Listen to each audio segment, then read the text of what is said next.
علشان بس برضو شهادة الحاجة الوالدة محرجة.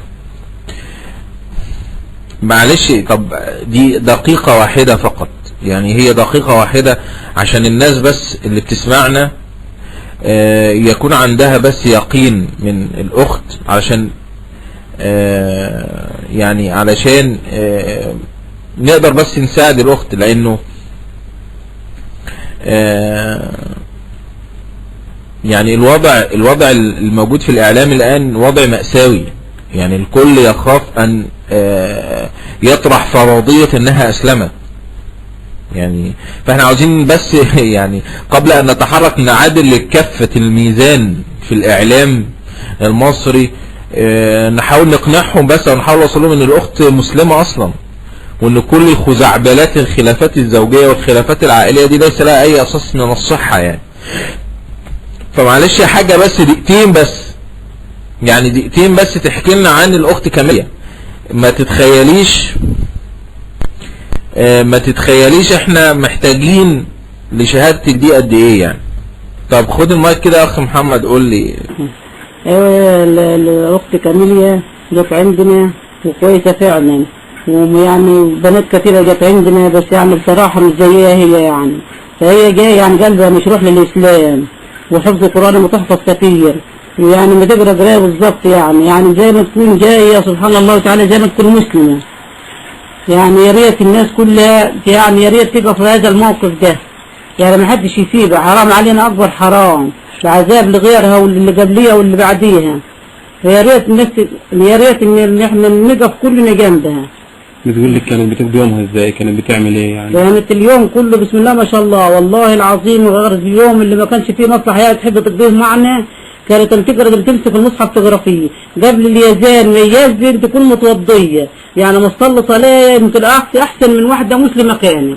قالت لك انها كانت على خلاف مع جوزها او لا هي بصراحه ما جايش في خلاف، يعني في جلسه قراتاي وقالت في سؤال واحد بس، فما سالها قالت دي ما كان متخانق معي على اللبس اللي لما البسه، فهو عايزني البس محزم، لكن انا ما كانش ملد عليا اللبس ده، فانا احب اطلع مستوره واخش مستوره بلبس يعني ما يكونش حلو. يقول لي لا انت لابسه لبس مبعبط، اقول له لا انا عايزه كده. فانا ما سمعتش منها اي حاجه غير هم البنات دول بس، يعني وكان جايه مبسوطه قوي من الاسلام، يعني يا ريت نقف جنبيها، يا ريت ما نسيبهاش والله، يعني واللي يتعامل كده حسبنا الله ونعم الوكيل في هذا اللي بسبب الرجوع بتاعها. يعني هي كانت عايزه تلبس لبس محترم، وهو كان عايزها تلبس ايوه عايزه تلبس لبس حلو ولبس اسلامي، وهو هو عايزه تلبس لبس محزن، فهو ديما كان يقول لها انت لابسه لبس مبهبط لبس عبايط، تقول له لا انا عاجبني اللبس بتاعي ده. طب هي حكيت لك ازاي انها اسلمت؟ ايوه حكت يعني بالاسلام لما كانت تقرا في كتب وتقرا في يعني تسمع خطب تسمع مش عارف ايه، فقالت انا قلبي شرح للاسلام وحبيت الاسلام يعني. يعني وبرضه عشان النقابات بتشوف لابسه نقابات ناس ولابس ناس محتشمين محجبين، تقول لي انا يعني مبايظ زيهم كده. يعني هي بصراحه كلامها كلام ناس مسلمه فعلا يعني، وما طلعش غير عشق الاسلام بس، ما فيش اي حاجه غير كده. شكرا يا حاجة، شكرا، ربنا يبارك فيك ويحفظك، وان شاء الله تعالى الاخت كاميليا هترجع يعني ان شاء الله تعالى. طيب هل في حد هيتكلم تاني يا اخ محمد؟ هل في حد هيتكلم تاني ممكن يقول لنا بس شهادته مثلا على الاخت كاميليا، انطباعاته عنها؟ يا ريت والله يا اختي، يعني ما تتصوريش قد ايه كلمتين كده زي الحاجة هيأثروا، يعني ما تتخيليش ازاي كلمتين حضرتك لما تتكلميهم كده يكونوا في ميزان حسناتك، ويوضحوا للرأي العام يعني حقيقة اسلام الاخت، يعني لعل الله عز وجل يريد ان ينصرنا عليهم ويرد لنا الاخت سالمة ان شاء الله تعالى ان شاء الله. فحاول كده يا اخ محمد، كده معاك المايك، اتفضل. السلام عليكم، بسم الله. انا ام جيان، انا برضه كنت متحاول كانت زي كده، يعني بصراحه هي لما جات الاخت كاميليا عندنا من ناحيه اخلاقها هي انسانه محترمه جدا وكويسه جدا، وعمري ما شفت يعني واحدة بالاخلاق دي، وطيبة جدا وكويسة خالص، لدرجة ان هي دخلت قلبي على طول. يعني اول ما شفتها وتعاملت معاها يعني حسيت بيها، وان هي مش مثلا زي اي واحدة طالعة عشان خاطر واحد ما تحبه وواحد عارفاه، الكلام اللي بيبقى مكتوب ده ومتقال على اي حد.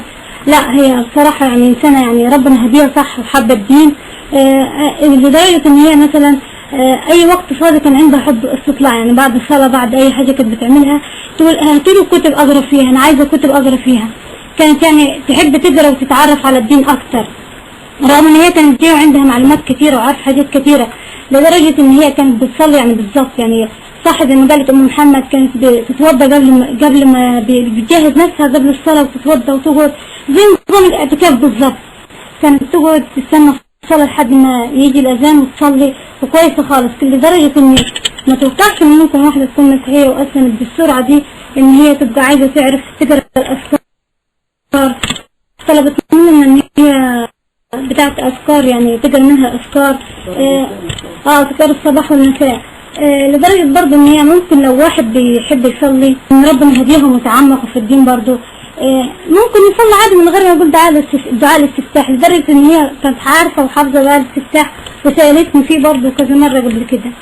فبصراحة هي انسانة كويسة جدا ومحترمة وطالعة عشان خاطر الدين، يعني ده باين على ملامحها وعلى وجهها وعلى تصرفاتها كلها. طب انت اتكلمت معاها وهي اتكلمت معاك؟ ايوه اتكلمت معايا عادي يعني، ساعات يعني عن حبها للدين وحاجات زي كده يعني.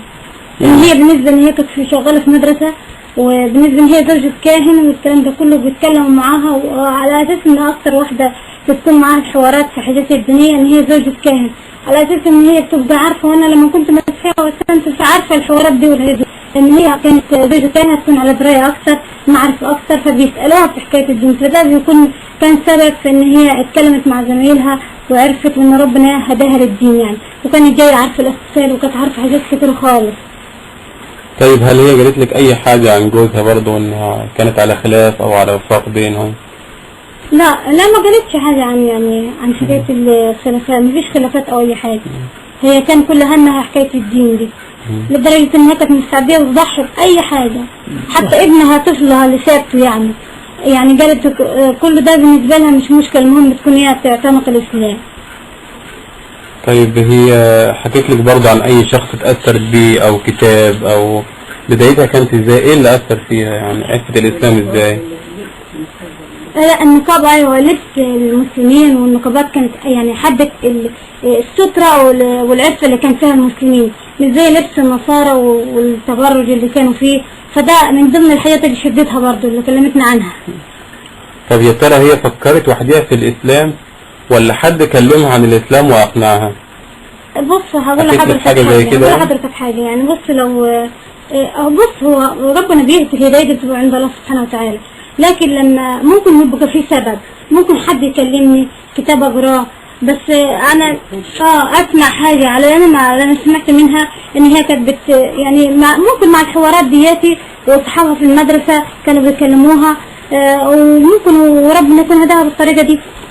حكاية تتأثر بشخص معين دي ما تأثرتش بشخص معين، هي تأثر بالديانة نفسها بالإسلام نفسه مش بشخص معين. كانت بتحب القراية؟ كانت بتحب القراية جدا، ان هي درجة بتقول ان هي انا الوقت اللي بكون فاضية فيه بحب اقرا، بس انا بحب القراية خالص، فده ممكن يكون سبب برضه. كانت بتحب تقرا في كتب معينة ولا؟ لا لما جيت هنا كانت بتحب تقرا في الكتب الدينية كلها، كانت بتقول ادينا كتب دينية اقرا فيها. يعني لا ما كانتش بتقرا في اي كتب، ما كانتش بتقرا في اي كتب اي كتب تانية، لأنها كانت بها كتب دينية، وساعات كانت ماسكة كتاب سيرة الرسول عليه الصلاة والسلام كانت بتقرا فيه برضه. طب حكت أي حاجة عن ابن خالتها اللي أسلم؟ هي قالت لي إن كان عندها ابن خالتها وأسلم وطلع برضه، بس أدي كذا سنة يعني فترة، ما حكتش زيادة عن كده عنه، بس قالت ما عرفش إن هو فين، مش عارفة، قالت اسمه الشيخ مش عارفة نسيت اسمه. هي قالت يعني اسمه مش عارفة الشيخ بكر أو حاجة زي كده يعني، بس مش عارفة قاعد فين دلوقتي. هو بس اللي أسلم في عيلتها ولا كان في حد تاني أسلم برضه من نفس العيلة؟ لا هي ما حكتش غير عن ابن خالتها بس، هي قالت ابن خالتي هو اللي أسلم. وبصراحة أنا نفسي يعني أوجه لأي مسؤول أو أي حد، يعني مش معقولة إن كل زوجة كاهن ما تحب تأسلم يرجعوها، مش تحت شرط زوجة كاهن بس، بكذا واحدة قالوا عليها في قناة الناس وفي كله على النت وفي حاجات كثيرة ان الناس بتأسلم زي كده وتتخاطب. يعني ازاي احنا مش دولة اسلامية وزي ما هم اليوم حق لما واحدة مسلمة وما تتنصر محدش بيتكلم ولا بيعمل حاجة، اشمعنى في دي يعني الدنيا تقوم وتقعد ويا ريت على حاجة صح ده على حاجة غلط. المفروض احنا اللي على حق نكون صوتنا اعلى، مش هم اللي على باطل وصوتهم هم اللي يكون اعلى. ما هو ده اللي شدنا الاسلام وان احنا نكون ديننا الحق هو اللي صوته اعلى.